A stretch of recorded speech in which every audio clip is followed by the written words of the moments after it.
For 2 weeks, my son Ethan's silence was a cold weight in this Philadelphia house. I drove to his apartment, hoping he was just in some kind of trouble. But when I peered through his grimy window, the truth I found was worse. It was a betrayal, one that threatened to shatter the final promise I ever made to Helen, his mother. Before we continue, please subscribe to the channel and write in the comments what time it is where you are now. For 2 weeks, my son Ethan's silence was a cold weight in this Philadelphia house. I drove to his apartment hoping he was just in some kind of trouble. But when I peered through his grimy window, the truth I found was worse. It was a betrayal, one that threatened to shatter the final promise I ever made to Helen, his mother. But for that nightmare to come to pass, the seed had to be planted. And it was, 2 weeks earlier, on a quiet Tuesday afternoon that felt just like any other. The autumn leaves were turning a brilliant gold outside my kitchen window, the ones on the old maple Helen and I had planted after we first moved in. The house was peaceful, filled with the scent of brewing coffee and old, comfortable memories. Then the doorbell rang. It was Ethan. A surprise, to be sure. He looked like he'd been dragged through a hedge backward. His designer jacket, the kind I knew for a fact he couldn't afford, was creased and wrinkled, and his eyes darted around the porch like a cornered animal searching for an escape route. He was aiming for casual, but desperation clung to him like cheap cologne. "Ethan," I said, opening the door wider. "Everything okay?" He forced a smile that didn't reach his eyes. "Yeah, Dad, sure. Everything's great. I was just in the neighborhood. Thought I'd stop by and see how you were doing." He was never just in the neighborhood.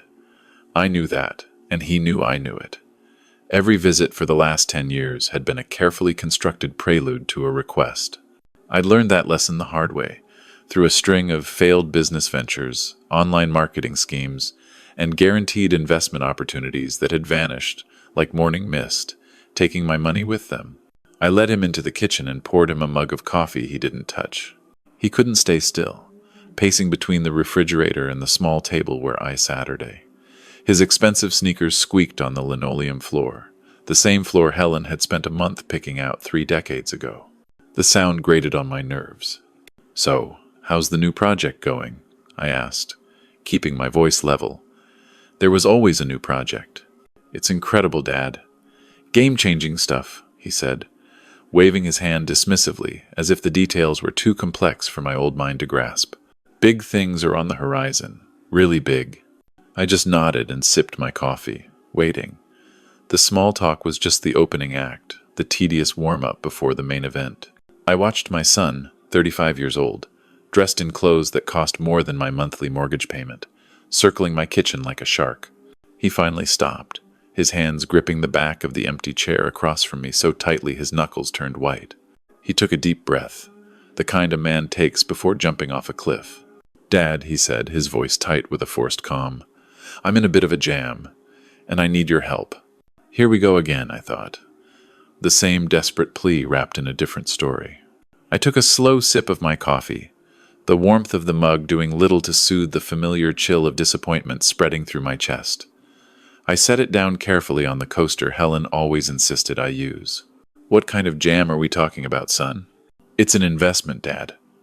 A real one this time," he said, his words spilling out in a rush. "There's this tech developer in San Francisco, a genius. He's creating an app that's going to revolutionize the whole industry. He just needs a few more private investors to get it off the ground. $15,000. That's all I need. 15,000. The number hung in the air between us, obscene in its casualness. I looked down at the pile of bills on my table. The property tax was due. The electricity bill was a month behind. My pension covered the basics, but just barely. "You said the same thing about that restaurant idea," I said, my voice quiet but firm. "That was $8,000 you swore you'd pay back in 2 months. It's been over a year, Ethan." His face flushed a deep red. "This is different. That was a learning experience. This is a sure thing. Guaranteed returns in 6 weeks. 6 weeks, Dad. I'll be able to pay you back everything, with interest." I took off my reading glasses and began to clean them slowly with the edge of my shirt, a habit that always gave me a moment to think. It was the same hollow promise, the same frantic energy, I was not a father anymore in these moments. I was just a bank, an ATM that he expected to dispense cash without question. "I'm not a bank, Ethan," I said, echoing my own thoughts. "You're a grown man. If you want to invest, you need to earn the money to do it." The pacing stopped. His fist came crashing down on the old wooden table, sending my carefully sorted bills scattering onto the floor. "You stingy old man," he roared, his voice cracking with rage. "You're just sitting on a pile of money. Money that Mom helped earn, while I'm out here trying to build something." I looked at him, truly looked at the stranger standing where my son used to be. This wasn't the boy Helen had raised with gentle hands and firm principles. This was someone else, someone warped by entitlement and failure. I refused to let his anger move me. "Don't you dare bring your mother into this," I said, my voice dropping, becoming as cold and hard as steel. "Your mother would have told you to get a steady job and pay your own way. She would be ashamed to see you like this." That broke him. For a split second, his shoulders sagged, the rage replaced by a flash of raw hurt. But it was gone as quickly as it came, buried under another wave of fury. He kicked the chair he'd been gripping, sending it toppling over with a loud clatter against the refrigerator. He stalked toward the door, then spun back to face me, his eyes wild. "You think you're teaching me some kind of lesson, old man?" He spat, his voice dropping to a menacing whisper that chilled me more than his shouting. "Fine. But I'll get what belongs to me, one way or another." Then he was gone. The kitchen door slammed shut with enough force to rattle the pictures on the wall, leaving me alone in the sudden, ringing silence, the overturned chair lying like a casualty between us. The ringing silence that followed the slam of the door was heavier than any sound. For a long moment I didn't move. I just stared at the overturned chair, its legs pointing accusingly at the ceiling. It felt like a symbol of our relationship upended, broken, and lying in a heap on the floor. Slowly, my joints protesting, I bent down and set it right. The kitchen felt too large now, too empty. My eyes drifted to the small framed photograph of Helen on the counter. Her smile, frozen in time, was a constant source of both comfort and pain. "Was I too hard on him, Helen?" I asked her in my mind. The memory of her voice came back to me, as clear as if she were standing right there. "Arthur, if you give him everything without effort, he'll never learn to value work. Love without boundaries harms the child." She'd been right then, and she was right now. But being right didn't make the ache in my chest go away. The first few days were a battle between my anger and my worry. Every time the phone rang, my heart leaped, only to sink when it was a telemarketer or my sister from Florida. I'd check my phone constantly, staring at Ethan's name in my contact list, my thumb hovering over the call button. But my pride, and Helen's wisdom, held me back. He needed to be the one to bridge the silence he had created. By the fifth day, the anger had mostly faded, leaving only a cold, gnawing anxiety. His threat echoed in my mind. "I'll get what belongs to me." It wasn't just the spoiled tantrum of a child.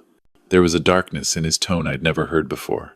On Saturday morning, I couldn't stand the silence of the house any longer. I called Frank. Frank and I had worked construction together for 40 years. We'd seen each other through injuries, layoffs, and the passing of our wives. If anyone understood the stubbornness of the world, it was him. We met at our usual spot, a worn-down diner that served coffee strong enough to dissolve a spoon. "He wants 15 grand now?" Frank said, after I laid out the story. He whistled low, stirring his coffee. "The kid's got ambition. I'll give him that." "It's not ambition, Frank. It's a fantasy," I sighed, rubbing my tired eyes. "He thinks money just appears if you wish for it hard enough." I tried to tell him no, tried to make him understand responsibility. Frank took a long sip. "Kids are different these days, Art. My own grandson spends $500 on a pair of sneakers." "500? For shoes?" He shook his head. "You did the right thing. He's a grown man. He has to learn to stand on his own 2 feet.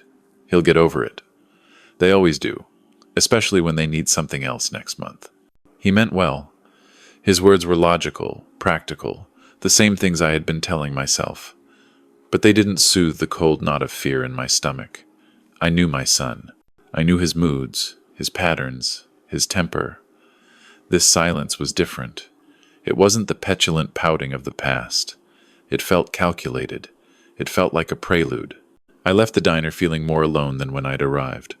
Frank saw a common family squabble, but my father's intuition, a sense honed by 35 years of sleepless nights and quiet fears, was screaming at me that something was deeply, fundamentally wrong. Another week crawled by, turning the silence from a heavy blanket into a suffocating void. It had now been nearly 2 weeks since I'd seen my son.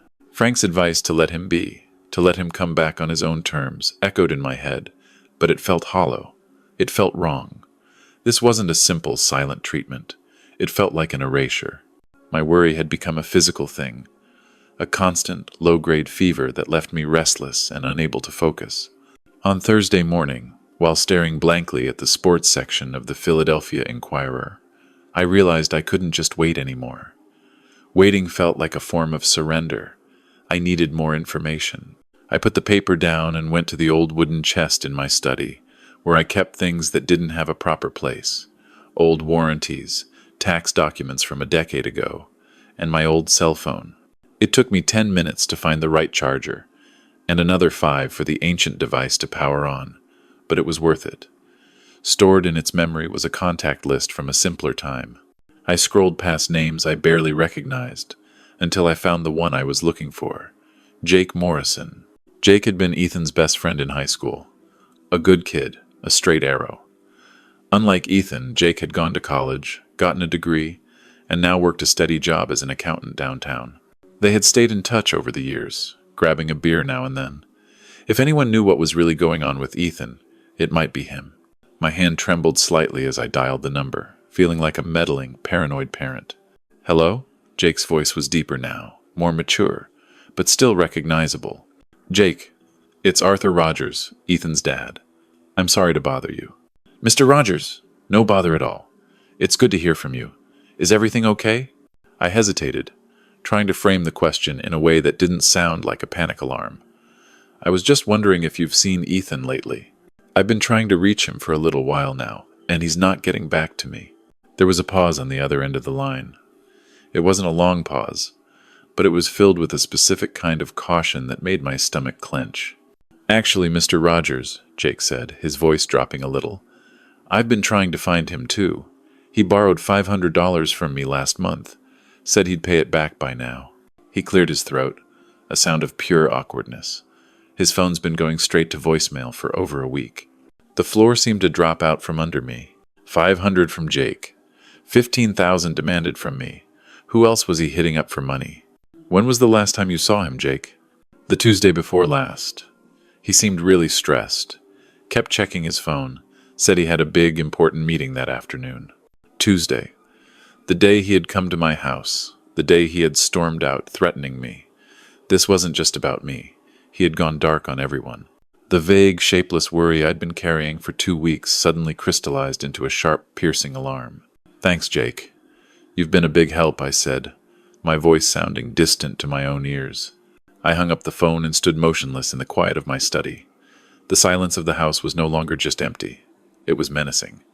My son was in some kind of deep, desperate trouble, and he was hiding. I was done waiting for answers to come to me. I walked to the front hall, grabbed my truck keys from the hook by the door, and pulled on my coat. I was going to find them myself. The 20-minute drive across the city felt like an eternity. My hands were steady on the steering wheel of my old Ford truck, a stark contrast to the storm churning in my gut. I drove past the familiar landmarks of Philadelphia, the towering downtown buildings giving way to the row houses and quieter streets of the western neighborhoods. With every mile, the hope of finding a simple, innocent explanation for Ethan's silence dwindled, replaced by a cold, heavy dread. I hadn't been to his part of the city in years. It was a neighborhood caught between its past and an uncertain future. Some blocks showed signs of life, with neat lawns and fresh paint, but others had surrendered to time. His street was one of the latter. Weeds grew stubbornly through cracks in the sidewalk, and the houses seemed to sag with a quiet weariness. This was not the world of a tech genius on the verge of a breakthrough. This was a place of quiet desperation. Ethan's rental was half of a duplex, and it was the worse half. The paint on the wooden siding was peeling away in long, pale strips. What might have once been a small flower bed was now choked with waist-high weeds, and a rusted, forgotten lawnmower tilted sideways near the porch. A small mountain of yellowed newspapers, still in their plastic bags, was piled by the front door, a clear sign that no one had bothered to even step outside for days. I parked 4 houses down, the only open spot on the crowded street, and walked toward the building. Each step felt heavier than the last. This couldn't be my son's home. The boy who once obsessed over perfectly ironed shirts and the latest gadgets couldn't live in a place that radiated such profound neglect. I climbed the 3 concrete steps, carefully avoiding a board that looked ready to collapse under my weight. I knocked firmly on the front door. The sound echoed with a sad hollowness, followed by absolute silence from within. "Ethan?" I called out, my voice sounding strained. "Ethan, it's Dad. Open up." I pressed my ear against the wood, listening for any sign of movement. A footstep, a cough, anything. There was nothing. I knocked again, harder this time, the sound booming in the quiet street. Still nothing. The silence was absolute, unnatural. A terrifying thought clawed at me. What if he wasn't just hiding? What if he was in there, hurt? I backed away from the door, my heart pounding against my ribs. I had to know if he was inside. I walked off the porch, my shoes crunching on the gravel driveway that ran along the side of the building.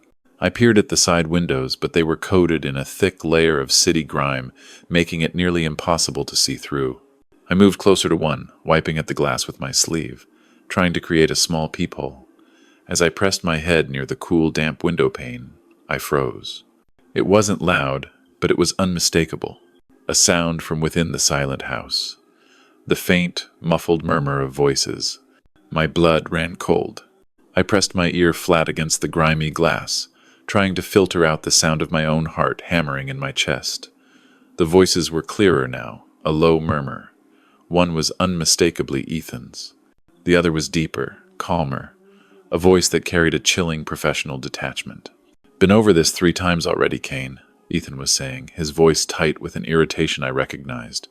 "The timeline has to be perfect." Kane. I'd never heard that name before. "Friday afternoons are ideal," Ethan continued.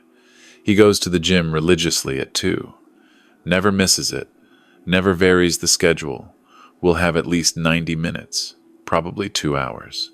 A cold dread, sharp and suffocating, seized me. There was only one person I knew who went to the gym every Friday at 2 o'clock like clockwork for the last 15 years. Me. Helen used to tease me about it, calling it my sacred gym time. He was talking about me. I crouched lower, hiding myself behind an overgrown azalea bush that scraped against my jacket. My mind was reeling, refusing to connect the dots, refusing to believe what my ears were telling me. Then Kane's voice cut through my denial, measured and calm. "The money's definitely there, right?" "Absolutely," Ethan replied, without a fraction of a second's hesitation. 43,000 in cash? Maybe more. The old man doesn't trust banks. Keeps everything hidden in the basement, under the loose floorboards near the furnace. My heart stopped. It didn't just beat faster, it stopped dead in my chest for a long, painful moment. $43,000. The exact amount. The money Helen and I had squirreled away over 3 decades of careful budgeting and sacrifice. Money Martin knew about because he'd grown up in that house. "Keys?" Kane asked, his voice clinical. "Flower pot by the back door," Ethan said. "Same place for 20 years. He's predictable." Predictable. He said it like an insult. Every habit, every routine, every small piece of the life Helen and I had built was now being cataloged and turned into a weapon against me. By my own son. The pain was a physical blow. It felt like a fist slamming into my stomach, knocking all the air out of my lungs. The worried father who had driven across town, hoping to help his troubled son, died in that instant. He was replaced by something else, something colder. I was not a father listening to his son. I was a target listening to his attackers. My hands trembled violently as I fumbled in my coat pocket for my phone. My thumb, slick with a sudden cold sweat, slid clumsily across the screen. I finally managed to open the voice recorder app, its simple red button glowing like a beacon in my collapsing world. I stabbed at the screen. The timer began to tick. 0102. I needed proof. I needed evidence of this monstrous, unthinkable betrayal. Security system? Kane asked. None. Ethan's voice drifted through the glass again. He thinks living in that neighborhood makes him safe. I held the phone as steady as I could, pointing the microphone toward the window. My world had been shattered, my heart broken into a million pieces. But as I stood there in the gravel, hidden by a dying bush, a new feeling rose from the wreckage. Rage. A quiet, cold, and methodical rage. The trap wasn't just theirs anymore. Now, I would have one of my own. I crept away from the window, my phone still recording, my movements slow and deliberate. The walk back to my truck felt like moving through deep water, each step weighted with the crushing reality of what I had just learned. I got into the cab, shut the door, and finally stopped the recording. 12 minutes of my son selling out his entire life for a shortcut. The drive home was a blur. The familiar streets of Philadelphia passed by, but I saw none of them. The shock and the raw, searing pain had burned away, leaving behind a strange and chilling clarity. The grieving father had been left behind in the gravel next to that dying azalea bush. The man driving home was someone else. He was a builder, and his son had just given him the blueprints to a demolition. I didn't sleep that night. Sleep was a luxury I couldn't afford. Instead, I sat at the kitchen table, the same table where Ethan's fist had come down just 2 weeks ago, and I opened my laptop. For 40 years, I had built things meant to last: houses, foundations, structures that could withstand storms. Now, I was going to build something different. I was going to build a trap. I spent hours researching, my old, calloused fingers tapping away at the keyboard. Wireless security cameras, motion detection, smartphone connectivity, cloud storage. The terms were modern, but the principles were the same as any construction job. Assess the environment, understand the stress points, and choose the right tools. I drew a floor plan of my own home, the home I had shared with Helen, and I marked the entry points, the sight lines, the shadows. By the time the first gray light of Saturday morning filtered through the window, I had a complete plan. The electronics store buzzed with weekend shoppers, a world away from the cold silence of my home. I walked past displays of giant televisions and sleek headphones, my focus singular. I found the home security aisle and was met by a young clerk named David, his smile bright and practiced. "Morning, sir. Looking to upgrade your home security today?" he asked with practiced enthusiasm. I didn't waste time. I pulled a folded piece of paper from my pocket. On it was a list of specifications. "I need a complete surveillance system," I said, my voice steady. 4 cameras, minimum. Wireless connectivity. Motion alerts sent directly to my phone. And I need to be able to install it myself today. David's professional smile faltered for a second as he looked at my list, replaced by a look of genuine respect. "Wow, you've really done your homework," he said. "This system right here." He pointed to a sleek white box. "It matches your requirements perfectly. The app is simple, and the magnetic mounts make for a clean install." "Does it have cloud storage?" I asked, my eyes fixed on the box. "I need to know that anything it records is safe, that it can't be erased on site." "Premium subscription, unlimited storage," he confirmed. "Whatever it sees, you'll have a permanent copy of." "I'll take it," I said. I paid in cash. Walking out of the store and into the bright morning sun, the box tucked securely under my arm, I felt a grim sense of satisfaction. Ethan thought he was hunting a weak, predictable old man. He had no idea he was about to walk into a structure designed by a master builder. I had the blueprints, and now I had the tools. Back home, I spread the contents of the box across the kitchen table. The sleek white cameras, the magnetic mounts, the charging cables, it all looked foreign, a world away from the hammers and nails I had known my whole life. But when I opened the instruction manual, I felt a familiar sense of calm. It was just another blueprint, another set of plans for a structure. The technology was new, but the logic was timeless. I spent less than 30 minutes reading, and then I went to work. This was my element. The first camera was for the front porch. I placed it high in a corner, concealed by the overhang of the roof. The magnetic base snapped satisfyingly onto a metal support bracket I'd installed years ago. I checked the feed on my phone. A crystal clear, wide-angle view of my entire front yard. Anyone approaching from the street would be seen. The second camera went in the kitchen. This was the one that would watch the back door, Ethan's planned point of entry. I angled it on top of the refrigerator, partially hidden behind a ceramic cookie jar Helen had loved. From there, it had a perfect view of the door, and a clear shot of anyone stepping into the room. One by one, the blind spots were disappearing. Camera 3 was for the basement stairs. This one was critical. I needed a clear shot of the intruder's face as he descended. I found the perfect spot, high on the wall where the stairs turned, partially obscured by an old pipe. It was a difficult angle, requiring me to balance precariously on a stepladder, but 40 years on construction sites had taught me a thing or two about balance. The final camera was the most important. I went down into the cool, musty air of the basement. The smell of concrete and old wood was usually a comfort, but today it felt different. It felt like the stage for a crime. I stood in the spot where Cain would stand, right in front of the furnace. I scanned the area, looking at it not as a homeowner, but as a surveillance expert. I found it. A high shelf behind a stack of old paint cans. The small, dark camera blended perfectly into the shadows. Its lens was aimed directly at the loose floorboards that concealed my life savings, Helen's legacy. By 3 o'clock that Saturday afternoon, the job was done. I sat at my kitchen table, the same spot where I'd felt so helpless just a day before, and I looked at my phone. On the screen, 4 silent video feeds displayed a live view of my home. The front porch was empty and peaceful. The kitchen was still and quiet. The basement stairs were waiting. The hidden money was secure. Every camera was transmitting clearly. The motion detection was calibrated. The cloud storage system was active, ready to create an indestructible record of what was to come. A grim satisfaction settled over me. My home was no longer a vulnerable target. It was a fortress of evidence, a perfectly designed trap, and I, the builder, was now simply waiting for the wrecking crew to arrive. The surveillance system was active, a silent digital guardian watching over my home. But evidence, I knew, was only half the battle. A trap is useless without a hunter. On Sunday morning, I sat at my kitchen table with a fresh cup of coffee and made a call to the Philadelphia Police Department's non-emergency number.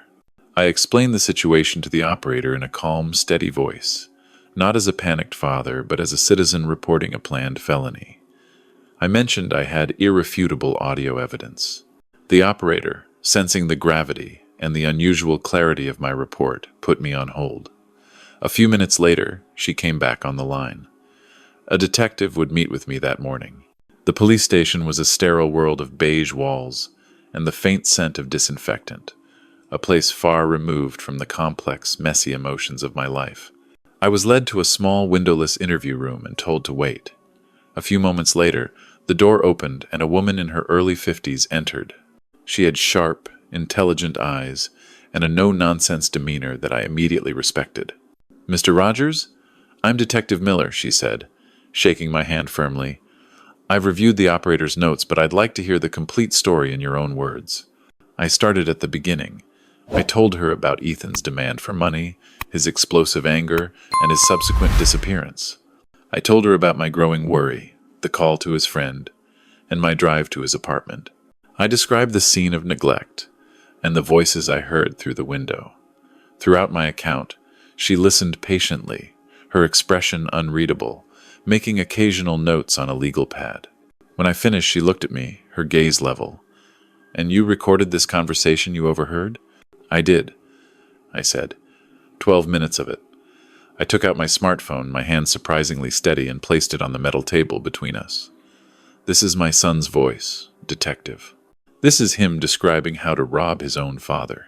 I pressed play. The small room filled with the chilling audio. Ethan's familiar voice, sharp with irritation. Cain's calm, professional questions.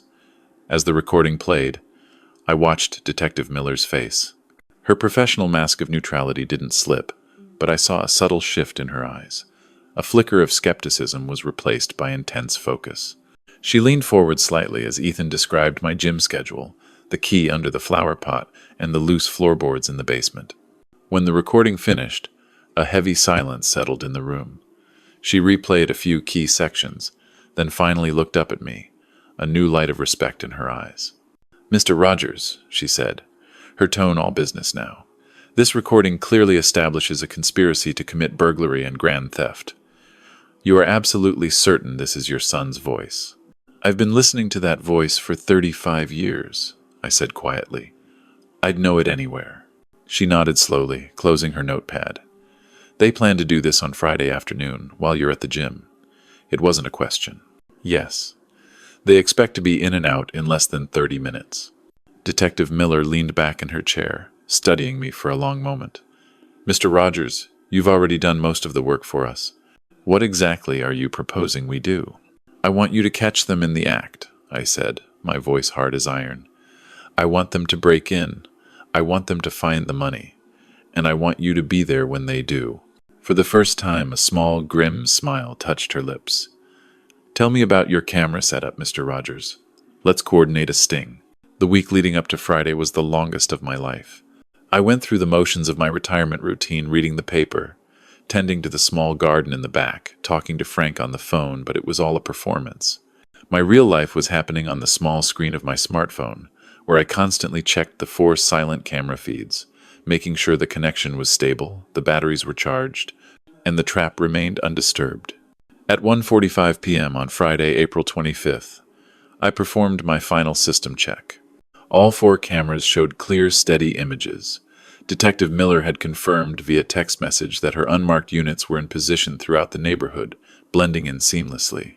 7 days of cold, methodical preparation had all led to this moment.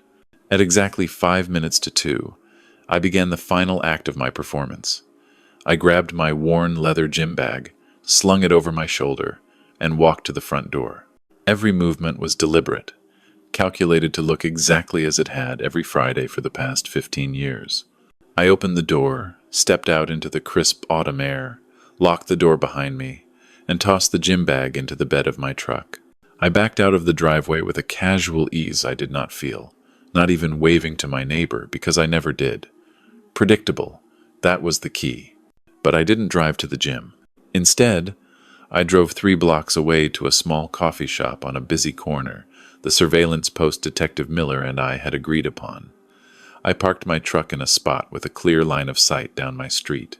I went inside, ordered a black coffee I had no intention of drinking, and sat in a booth by the window. I pulled out my phone. The 4 video feeds glowed on the screen, showing my empty, waiting house. I slipped a single earbud into my ear and connected to the secure line Miller had set up. "I'm in position," I whispered, my voice barely audible over the hiss of the espresso machine. "All cameras are active and recording." "Copy that, Mr. Rogers," her calm voice crackled back. "We're maintaining our distance. Let us know the second you have visual confirmation of entry. We move on your signal." The minutes that followed were agonizing.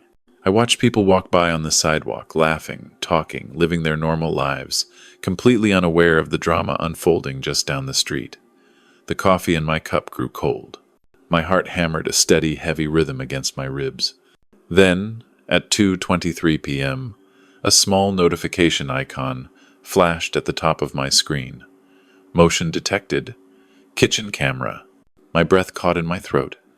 I stared at the screen as a tall, lean figure dressed in dark work clothes stepped into the frame. He moved with a confident, professional stride directly to my back door. It was Kane. He was here. "Detective," I whispered into the phone, my voice as calm and cold as ice.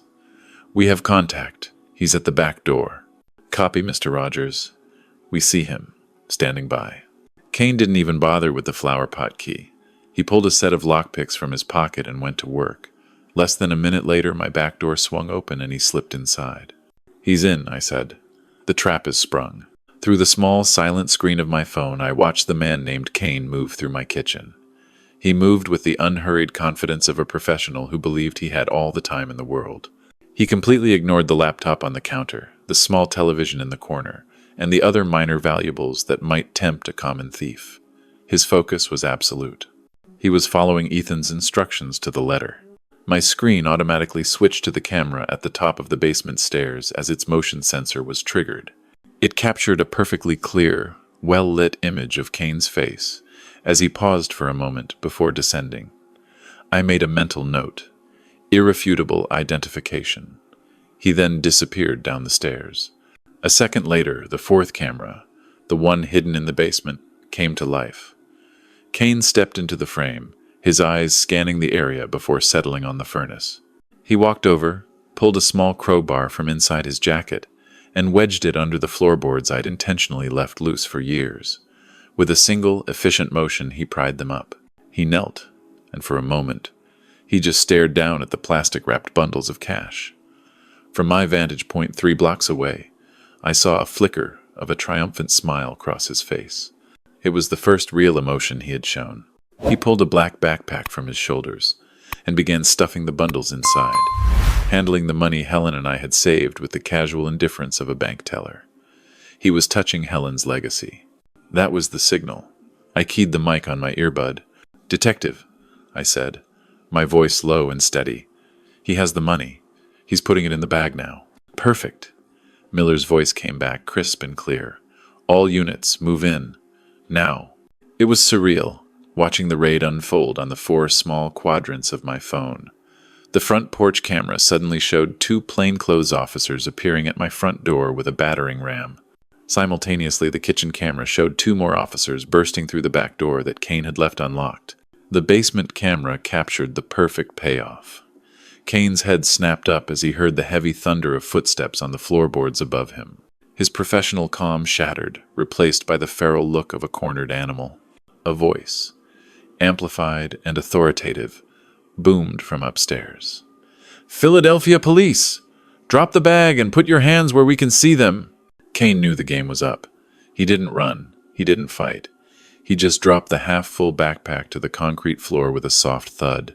He slowly raised his empty hands above his head as 2 officers swarmed down the stairs and into the frame, their weapons drawn. The scene on my phone became a blur of controlled official activity. I watched as they cuffed him and read him his rights. It was over. The physical threat to my home was neutralized. Then, Detective Miller's voice cut through the static in my ear, pulling me back to the present. "Mr. Rogers, suspect is in custody. Phase 1 is complete," she said. "Your son is expected to arrive within the next 15 minutes. Remain at your location. We're ready for Phase 2. Phase 2. The words echoed in my ear. The most difficult part was still to come. I sat in the vinyl booth of the coffee shop, the world outside continuing on as normal, while my own world prepared to pivot on its axis one final time. 10 minutes later, my earbud crackled. "Mr. Rogers," Miller's voice said, "we have a visual on your son's vehicle, 2 blocks out. Time for you to come home." "Copy that. I'm on my way," I replied, my voice betraying no emotion. I left a $5 bill on the table for the coffee I never touched and walked out into the cool afternoon air. The 3-block drive back was the longest of my life. As I turned onto my street, I was met with a scene of controlled chaos. My quiet, suburban road was now an official crime scene. 2 marked patrol cars were parked at odd angles, their lights painting the neighboring houses in silent, strobing flashes of red and blue. I parked behind Detective Miller's unmarked sedan. She met me at my truck door, her professional demeanor softened by a look that might have been sympathy.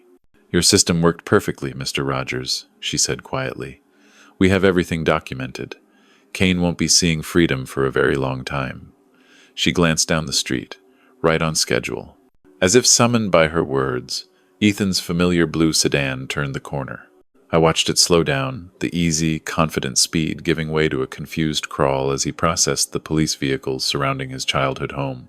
I watched my son's expression change through his windshield. I saw the casual anticipation melt into bewilderment, then twist into a mask of raw panic.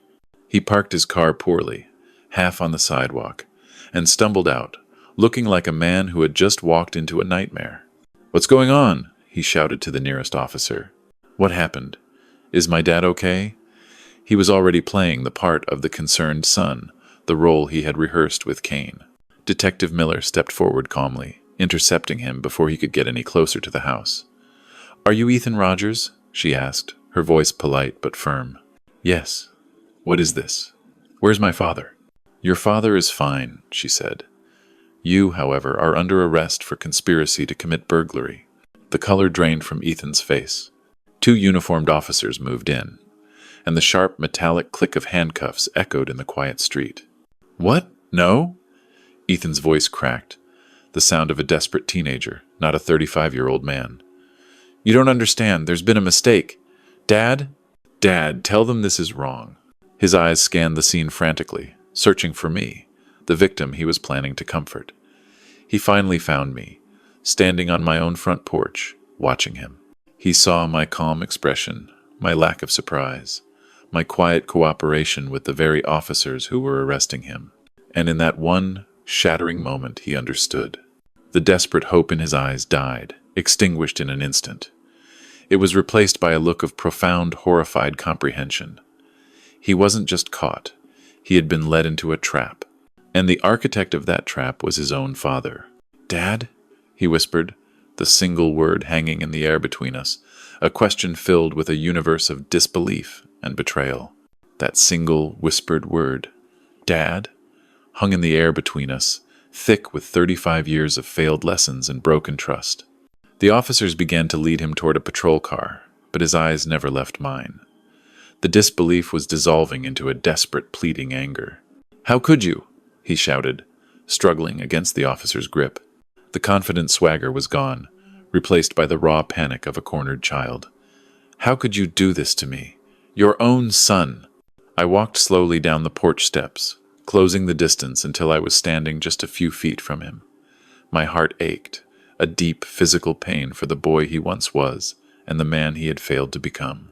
But my voice, when I spoke, was as steady as the foundations I used to build.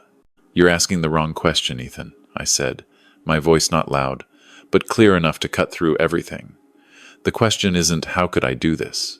It's how could you?" "I was desperate. I was going to pay it all back," he sobbed, tears and spittle flying from his lips. "No," I said, shaking my head slowly. "No, you weren't.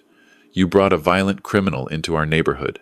You gave him a blueprint to the home where you grew up, the home where your mother tucked you into bed at night. You told him exactly when and how to violate this place. And then you planned to come here and play the part of the grieving son." I took another step closer, lowering my voice so only he could hear. "But it was more than just the house, wasn't it? It was more than the money." He looked at me, his eyes wide with confusion. "That money," I said, my voice dropping to a near whisper, "was the Helen's College Fund. It was a dream your mother and I had, for the grandchildren we hoped to have one day. It was her legacy, Ethan, her final dream, and you were going to trade it all for another one of your get-rich-quick schemes." The fight went out of him. His body went limp against the officer's hold, his head bowed in shame as the full weight of his betrayal finally crashed down on him. He had nothing left to say. There were no more excuses, no more lies. "I spent 35 years trying to teach you the difference between right and wrong," I continued, my voice thick with a profound sadness. "Your mother died believing you would eventually learn those lessons. I see now that I failed you. I was too soft, too willing to hope you'd change on your own." The officer opened the patrol car door. "So today," I said, my voice hardening for the last time, "you learned the hard way. You made your choice when you chose that man over your family. Now, you get to live with the consequences." He didn't look at me as they put him in the back of the car. The door shut with a solid, final thud. I stood on the sidewalk and watched the car pull away from the curb, carrying my only child toward a future of steel bars and regret. I expected to feel triumph. I expected to feel anger. But as the car disappeared around the corner, all I felt was a vast, quiet, and aching peace. The cancer that had been eating away at our family for years had finally been cut out. The surgery was over. An hour later, the street was quiet again. The flashing lights were gone. The officers had departed, and my neighbors had retreated back into their homes, leaving behind only whispers and speculations. I stood in my kitchen, the scent of stale coffee hanging in the air. The overturned chair was upright, but the house felt altered, as if a fever had broken. Just as I was about to make a fresh pot, the doorbell rang. It was Frank. He stood on the porch, his face etched with concern, holding a crumpled newspaper. "Art?" he said, his voice rough with emotion. "I saw the story online. A burglary plot? Are you all right?" I nodded and stepped aside to let him in. "I'm okay, Frank. Come on in." I told him everything. Not the sanitized version I had given him in the diner, but the whole, ugly truth. I told him about the voices through the window, the recording, the cameras, and the sting operation. He listened without interruption, his expression shifting from shock to a grim, quiet anger on my behalf. When I finished, he didn't offer any easy platitudes. He just sat there for a moment, shaking his head slowly. "That boy," he finally said, his voice low. "To do that to his own father, to Helen's memory." He put a heavy, calloused hand on my shoulder. "You did what you had to do, Art. You did the only thing you could do." Coming from him, the words were a comfort deeper than any sympathy. A few days passed. The story was a small column on page 3 of the Monday evening paper. Father's home security system foils. Son's robbery plot. The article was factual, focusing on the police work and the technology, and for that, I was grateful. It missed the deeper, human tragedy of it all. On Tuesday afternoon, Detective Miller called. "Mr. Rogers," she said, her tone professional as always. "Just wanted to give you an update. Kane, given his prior record, has accepted a plea bargain for 3 to 5 years in state prison.